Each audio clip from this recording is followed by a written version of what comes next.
मेटाबॉलिज्मो TV में आपका स्वागत है। चयापचय और स्वास्थ्य के बारे में सही जानकारी का आपका स्रोत। उच्च कोलेस्ट्रॉल का झूठ। मैं फ्रैंक सुआरेज हूँ, मोटापा और मेटाबॉलिज्म का विशेषज्ञ। मैं आपके साथ थोड़ी और ताज़ा जानकारी, नवीनतम अनुसंधान साझा करना चाहता हूँ उच्च कोलेस्ट्रॉल के खतरे के विषय में, जैसे कि उस झूठ के संबंध में वास्तव में सच नहीं। उच्च कोलेस्ट्रॉल के साथ खतरा है और अध्ययन इसे साबित करते हैं। इस पूरे विषय को एक व्यावसायिक मुद्दा, एक ऐसा मुद्दा जो लोगों को स्टैटिन जैसी दवाओं का उपयोग करने के लिए मजबूर करता है कि वे नुकसान पहुंचा रहे हैं क्योंकि वे हानिरहित नहीं हैं। मैं एक पल के लिए बोर्ड पर जा रहा हूं समझाने के लिए। देखिए, कई वर्षों से हमें यह विचार लगातार बेचा जा रहा है कि उच्च कोलेस्ट्रॉल एक खतरा है। सच्चाई कुछ और है। सच्चाई ये है कि अध्ययन ये उससे अलग कुछ दर्शाते हैं। यहाँ से पुस्तक मेटाबॉलिज्म की शक्ति से, मेटाबॉलिज्म की शक्ति, मैं तुम्हें बता रहा था कि वास्तव में कोलेस्ट्रॉल से कोई खतरा नहीं है। तुम्हें मैं थोड़ी और महत्वपूर्ण जानकारी साझा करने जा रहा हूँ। उदाहरण के लिए डॉक्टर स्टीफन सिनात्रा, जो एक प्रसिद्ध हृदय रोग विशेषज्ञ हैं, एक बहुत प्रसिद्ध अमेरिकी कार्डियोलॉजिस्ट, अमेरिकन कार्डियोलॉजिकल एसोसिएशन द्वारा बहुत प्रमाणित प्रसिद्ध अमेरिकन कार्डियोलॉजिकल एसोसिएशन, मूल रूप से इस डॉक्टर स्टीफन सिनात्रा ने नवीनतम जानकारी प्रस्तुत की है, जहां वह मूल रूप से हाल ही में किए गए क्लिनिकल अध्ययनों का विश्लेषण करते हैं और साबित करते हैं कि इसमें कोई संदेह नहीं है कि कोलेस्ट्रॉल का पूरा विषय एक झूठ ही रहा है।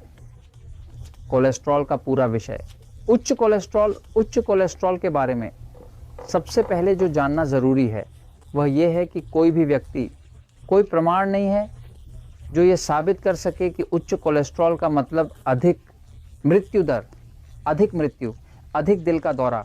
वास्तव में ये सब इसके विपरीत है। लोग जिनका कोलेस्ट्रॉल उच्च होता है, वास्तव में उनमें जोखिम कम होता है और जीवन लंबा होता है उन लोगों की तुलना में जिसका कोलेस्ट्रॉल कम है। यही अध्ययन दर्शा रहे हैं। सबसे प्रसिद्ध और बहुत ही महत्वपूर्ण अध्ययन, जिसे फ्रामिंगटन अध्ययन के रूप में कहा जाता है। फ्रामिंगटन एक अध्ययन है जिसमें 200,000 से अधिक नर्सें शामिल हैं। यह एक अध्ययन है। सबसे प्रसिद्ध अमेरिकियों में से एक, और यह अध्ययन पिछले 25-30 वर्षों से चल रहा है। और इस अध्ययन में मूल रूप से यह साबित किया जा सका कि जिन लोगों का कोलेस्ट्रॉल उच्च था वे अधिक समय तक जीवित रहते हैं। साल उन्हें दिल के दौरे और स्वास्थ्य समस्याएं कम होती हैं उन लोगों की तुलना में जिसका कोलेस्ट्रॉल कम है।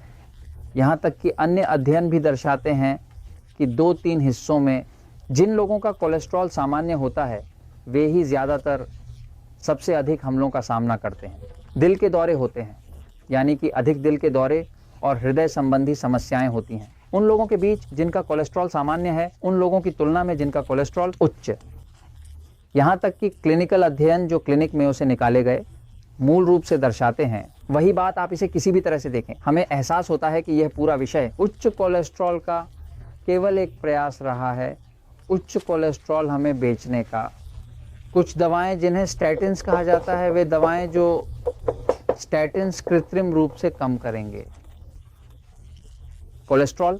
लेकिन एक समस्या है कि शरीर में, सही, शरीर में कोलेस्ट्रॉल जहां इसका निर्माण होता है यकृत में है। स्टैटिन्स जो करती हैं वह यह है कि यह अवरोधित करती हैं। स्टैटिन्स का उत्पादन जिगर में कोलेस्ट्रॉल के उत्पादन को रोकता है, क्योंकि कोलेस्ट्रॉल ये आधार है। कोलेस्ट्रॉल के साथ ही हार्मोन बनते हैं, हार्मोन जो हमारे शरीर के विभिन्न कार्यों को नियंत्रित करते हैं। कोलेस्ट्रॉल से बनने वाले हार्मोन हमारे मेटाबॉलिज्म, इम्यून, जो आपको सेक्स करने, पुरुष होने, महिला होने की अनुमति देते हैं, एस्ट्रोजन, प्रोजेस्टेरोन, सभी हार्मोन, यौन और गैर यौन दोनों, सभी कोलेस्ट्रॉल से बनते हैं। अगर कोलेस्ट्रॉल नहीं होता, कोलेस्ट्रॉल, आपके पास सेक्स नहीं हो सकता था, आपका लिंग निर्धारित नहीं हो सकता था। हार्मोन्स जैसे एल्डोस्टेरोन जो एक हार्मोन है जो दबाव के नियमन से संबंधित है, उदाहरण के लिए कोलेस्ट्रॉल का निर्माण होता है। जब शरीर को सूरज की रोशनी मिलती है तो जब प्रकाश त्वचा को छूता है कोलेस्ट्रॉल और कोलेस्ट्रॉल को सक्रिय करता है, तो कोलेस्ट्रॉल तब प्रसिद्ध विटामिन डी का उत्पादन करता है। विटामिन डी एक विटामिन है जो अवशोषण के लिए उपयोगी है। हड्डियों के लिए जो एक एंटी कैंसर विटामिन है, जो एक एंटी विटामिन है, न केवल एंटी कैंसर ही नहीं बल्कि ऑटो इम्यून बीमारियों जैसे लुप्स, मल्टीपल स्क्लेरोसिस और अन्य के खिलाफ भी। यानी कि विटामिन डी एक सुपर रक्षक विटामिन है और ये आपको डायबिटीज से बचाती है। लेकिन विटामिन डी तब बनता है जब प्रकाश त्वचा में मौजूद कोलेस्ट्रॉल पर पड़ता है। यानी अगर आप इसे ध्यान से देखें तो कोलेस्ट्रॉल जीवन के लिए आवश्यक है। जो हमें बताया गया है, बेचने का विचार यह है कि ये स्टैटिन्स जो दवाएं हैं जिनका उपयोग किया जा रहा है कोलेस्ट्रॉल को नियंत्रित करने के लिए, जैसे लिपिकोल, प्रवाकोल और उन सभी ऑल जो दवाएं हैं, कि स्टैटिन्स क्या हैं, वे क्या कर रहे हैं, वे उत्पादन को अवरुद्ध करने की कोशिश कर रहे हैं। जिगर में कोलेस्ट्रॉल और क्या होता है, जैसे कोलेस्ट्रॉल का उपयोग होता है, यानी आपका मस्तिष्क मुख्य रूप से एक वसा से बना होता है जिसे कोलेस्ट्रॉल कहा जाता है। जहां अधिक कोलेस्ट्रॉल मस्तिष्क में मौजूद है, यही आपको स्मृति रखने और याद करने की अनुमति देता है चीज़ों की। जब यहाँ कोलेस्ट्रॉल के उत्पादन को स्टैटिन्स के माध्यम से अवरुद्ध किया जाता है, व्यक्ति के मस्तिष्क में कोलेस्ट्रॉल की कमी होने लगती है। इसलिए एक घटना होती है, डिमेंशिया की समस्याओं जैसे अल्जाइमर से पीड़ित लोगों की समस्याओं स्टैटिन का उपयोग करने के बाद मानसिक समस्याओं से जूझ रहे हैं। एक चीज़ जो स्टैटिन्स जो करती हैं वह ये है कि वे एक यौगिक को ब्लॉक कर देती हैं जिसे CoQ10 कहा जाता है। उदाहरण के लिए हमारा तेल नारियल का तेल CoQ10+ जिसे हम उपयोग करते हैं, इसे इस विषय के लिए बहुत अनुशंसित किया जाता है। मेटाबॉलिज्म की शक्ति, इसे CoQ10+ कहा जाता है क्योंकि इसमें CoQ10 है। CoQ10 एक नारियल का तेल है। CoQ10 के साथ मजबूत किया गया। CoQ10 एक कोएंजाइम है जो ऑक्सीजन को मजबूती देता है, इसे आसान बनाता है। जैसे कि CoQ10 उन ऑक्सीजन का कोशिका में प्रवेश मेटाबॉलिज्म में सुधार करता है। जब किसी व्यक्ति को जब CoQ10 को अवरुद्ध कर दिया जाता है, जैसे कि स्टैटिन्स करती हैं, तो स्वचालित रूप से कम ऑक्सीजन प्रवेश करता है। यह अधिक कैंसर, अधिक स्मृति हानि, अधिक यौन अक्षमता और अधिक सब कुछ उत्पन्न करता है, क्योंकि यह मेटाबॉलिज्म के मुख्य घटक ऑक्सीजन को अवरुद्ध कर रहा है और ये वे करते हैं स्टैटिन्स।